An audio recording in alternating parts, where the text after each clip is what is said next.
यह कहानी एक प्राचीन राज्य की है जिसका शासक सम्राट सूर्यवीर था। वे अपने समय के सबसे शक्तिशाली और प्रभावशाली राजा थे, लेकिन उनका चरित्र कठोर और इच्छाओं से भरा हुआ था। उनकी अनेक रानियां थीं, फिर भी उनका मन नई स्त्रियों की ओर आकर्षित रहता था।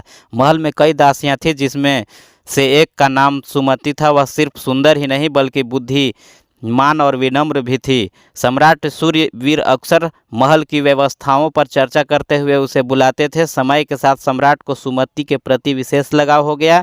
एक दिन जब राज्य की एक महत्वपूर्ण बैठक चल रही थी, सुमति को कुछ दस्तावेज लेकर राजा के पास जाने का आदेश मिला।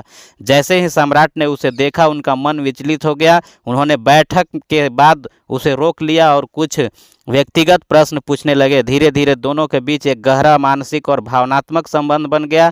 सम्राट सूर्यवीर ने सुमति को बार बार अपने पास बुलाना शुरू कर दिया। यह संबंध महल में एक रहस्य बन गया, लेकिन जल्द ही सुमति गर्भवती हो गई। सम्राट ने इस खबर को गुप्त रखने का प्रयास किया और उसे महल के एक दूरस्थ हिस्से में भेज दिया।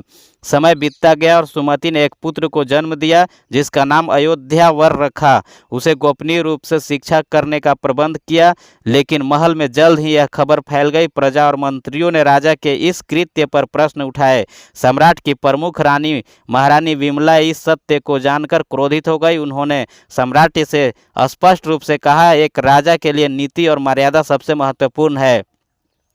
अक्सर तुम इस बच्चे को अपनाते हो तो यह परंपराओं के विरुद्ध होगा। लेकिन इस समय के साथ विमला ने महसूस किया कि हर व्यक्ति गलती कर सकता है। उन्होंने राजा को क्षमा कर दिया और सुमति को महल में वापस लाने की अनुमति दी गई। सम्राट सूर्यवीर ने अयोध्या को उत्तराधिकारी घोषित करने का निर्णय लिया।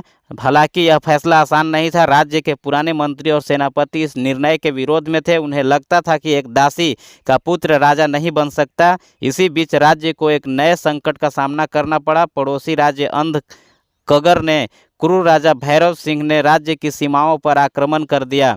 सम्राट अब वृद्ध हो चुके थे, इसलिए उन्होंने युद्ध की बागडोर अयोध्या को सौंपने का निश्चय किया। अयोध्या ने अपने पिता की सेना को एकत्रित किया और अपनी युद्ध नीति से सेनापति को प्रभावित किया। उसने कहा, युद्ध केवल शास्त्रों से नहीं जीता जाता बल्कि बुद्धिमत्ता और सही रणनीति से भी जीता जाता है।